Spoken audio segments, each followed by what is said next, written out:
serve on the Modesto City Council, I do.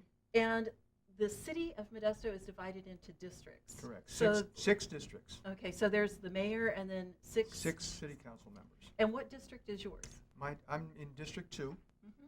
which comprises about half of West Modesto and all of Southwest Modesto, roughly from Kansas Avenue south to Whitmore. Oh, right down in this area. Yep. And the western boundary is Carpenter Road, and the eastern boundary is the Dry Creek area. It actually, when the district crosses over 99, it becomes Needham Street, and then it goes a little past Needham, past the end of Needham, into part of the La Loma neighborhood. So it's kind of very, and all of downtown. So it's a very diverse district, both culturally, economically, and every which way. Now, how do you interact with all those different demographics? Because it is very different out on the west side versus the south side versus downtown. Because downtown, there's a lot of stuff going on during the day, but then Right. in the evening, it's like 9 to 5, right? Yep. Well, like you said, the district is very diverse. It's the most culturally, ethnically diverse district in the city. It's heavily Hispanic, 58%, I believe now, and growing. The economic hubs for the district are Kansas Avenue, and to a greater extent, Paradise Road, and to the largest extent, Crow's Landing Road. Really? Yeah, Crow's Landing Road is a very vibrant area of the city economically. Now, I've been on Crow's Landing Road once or twice. What is down there that is so much of a hub? There are a number of Latino businesses, many restaurants. Mm-hmm. There are a number of businesses that are related to the farming community, and it's just it's a growing and vibrant area. And the reason why I was down there was to go to the restaurants, and I've been down there twice, and the restaurants on Crow's Landing are fantastic. They are. They're good. If you want good Mexican food, yeah, down that's the place to go. Crow's Landing Road. And plus, we have a very active group down there called South Modesto Businesses United. It's made up of businessmen, men and women, not all Hispanic, but largely, that are acting pretty much like a Hispanic Chamber of Commerce. And they're Really? doing a lot of work Oh, wow. to bring more and bigger businesses into the area. So it's kind of like another division of like the Chamber of Commerce or the Hispanic Leadership Council. Is it another group like It's that? similar to that, yeah. Mm-hmm. Yeah. It's growing. It's growing, and I've been working with them on a concern of theirs for a traffic signal on Crow's Landing Road, and it's one of these situations where the city and county have to work together because it's city on one side and county on the other of this intersection where the folks want to have a traffic signal. Now, the residents of the city Mhm. in your district want to have a traffic light there. Well, residents of the quote county also. Oh, 'cause okay. The county islands are city on one side, county side of Crow's Landing Road, plus the county island. Now, the county supervisor out Mhm. there is, Jim DiMartini. okay, how does the city work with the county? Quite well. I think the relationship between the city of Modesto and Stanislaus County is improving. We meet once a month at what's called a city-county liaison meeting and hash out concerns that both the city and county have and discuss ways to improve on the situation. The mayor and two council members sit on that committee. Right now it was Brad Hahn and Councilwoman Stephanie Burnside. Now that Brad has completed his 8-year stint on the city council and now he's running for mayor, the mayor will be appointing somebody else, and I'm going to throw my hat in the ring for that. Oh, good luck. Yeah, thank you. more job responsibility for you, definitely. Yeah, but I enjoy working with members of the County Board of Supervisors. I've known all of them for quite a while, and I've known Jim DiMartini for probably 18 years. Mm-hmm. And in fact, Jim was one of the reasons I decided to run for city council 2 years ago. He realized that I lived in the district, and he made it clear that if I decided to run, he'd do his best to make it happen, help make it happen, and he was true to his word. He's been the supervisor out there for quite a few years, Yeah, too. he's completing his second term, and there was some speculation as to whether he'd run again. I guess at some point he was undecided, or had decided he wouldn't. And now, last time I spoke to him, he said, yeah, he's going for it again. Now, how does the city and county work together mechanically? I mean, does the city have to approve, like the stoplight? We'll just take that for instance. Do they have to approve the stoplight, and then the county has to approve the stoplight? Yeah, they have to come to an agreement on both who's going to do the work, what it's going to cost, how it's going to be paid for, why should it be done in the first place. For example, this traffic signal is a little complicated because the traffic flow right now from the engineers doesn't justify putting it on a list, because there are priorities for traffic signals. There are other parts of the city that have people in neighborhoods who would like to see a traffic signal there too, and so it's a matter of prioritization and cost and who's going to pay for it. And that's what has to be hashed out between the city engineers, the city traffic engineers, the city finance people, and it gets pretty complicated. It sounds like it, and that's just a traffic signal. I can't even imagine all the other interlocking, the only word I can think of is mechanics, between the city and the county.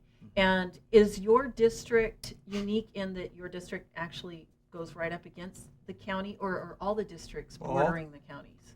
I mean, the all county. the districts have some connection to the county at some point, geographically. Okay. And it's not that doesn't make for any major problems at all, but it is it can get complicated. Complicated, Sure. yeah, very much so. Now, we were talking about a project, a movie theater company, production company. Oh, that would be a county situation. Okay, You've now got is that property actually in the county? Yes. Okay. Yeah, all right. we're talking about the West Park project. Oh, yes. That's the project that is contemplated for an area southeast of the city of Patterson and north of Newman. Okay. Many, close to 3,000 acres. I may be wrong on the acres, but a TV movie company has approached the county and approached Jerry Camillos, who's the guy behind the West Park project, to possibly build a multi-million-dollar TV and television studio on property very close to the old Crow's Landing Naval Air Station. Now, the airport. During the election cycle, I heard a lot of talk about creating jobs, or we need to make this place a business-friendly area. Do you think that this a multi-part question? Do you think that government can create jobs, or do you think that they can create an environment for jobs, like this? The latter. Okay, this movie company coming in. I mean, the government isn't creating the job, True. but they could expedite it, maybe. Well, in this case, the county could, depending on how what requirements they have for an endeavor of this sort, would make it more difficult or easier for something like this to come in. I hope it happens. The city won't have a direct impact on whether it happens or not, but it definitely would benefit from it happening, jobs-wise. Now, because it's in the county, it's not within Modesto city limits. Correct. But it could employ Modesto residents course. or people from Newman or Patterson or. Oh, no doubt about it. And they wouldn't be low-paying jobs either. This is the company, I think it's called Mare Island LLC. Oh, that sounds familiar. Yeah. Well, Mare Island it used to be a military facility in the Delta, and I guess there's a production company up there, and they've named it Mare Island LLC, and that's the group that's looking into the possibility of coming down to the West Park project. Well, with George Lucas and Bill Gates Mhm. and everything, all those people who are so close to us, it would be nice to have some of it come back to us Oh, I'd too. love. Well, I'm a movie buff, so just the thought of having a movie studio, it's 20 some odd miles away. Is That'd be very, great. pleasant thought for me. Yeah, we know where to reach you on your lunch hour. You're Exactly. going to be out there at the movie Yeah. studio. Well, other districts are going to be affected by the redistricting that has either been going on or now it's completed, I think. It's been completed approved. as of this past November 8th. How, when the other, how is that going to affect your district? It not really. It won't affect it. Well, there goes that because- question. No, well, it won't. It won't Go on, change. throw me something here. I know. What the concern with some folks is that without at-large council members, the individual council members will become, kind of insular, and they'll just worry about their particular district. Whereas all of us are members of Modesto City Council, and I also I'm as concerned about what goes on in the rest of the city as I am in District 2, because a positive impact on the whole city is good for jobs. It almost sounds like it's increased your workload because before the districting took place, I think it was 4 years ago or 8 years ago, I can't remember exactly when. It's like you all were on the city council and you all oversaw Modesto, but now you have to represent a district and oversee True. Modesto. Yeah. Does it seem like it has created like Well, a double since responsibility? Since I came into it in '09, I didn't have anything to compare. I was never a okay. council member in an at-large, with an at-large office. I never had to run in the whole city. And what districting helps make is makes it easier for someone to seek and gain an office, because you don't have to spend the kind of money you'd have to spend like for a mayoral election that we're going, this run that Garrett Marsh and Brad Horn are going to be going through. Yeah, so you have a smaller area, well, not Yeah. necessarily smaller area, Mhm. but more Well, pinpointed. it is a smaller area also. Like the geographically, most of the districts are fairly close in size. I think it's within 1.2% well, or something like that of each the other. population of each district has to be within 1% of Okay. the others. In fact, it's interesting you brought that up, because one of the issues on the southwest side is the number of county islands that are incorporated. There's so many unincorporated areas that are heavily populated. And those don't count, right? They're not in the city.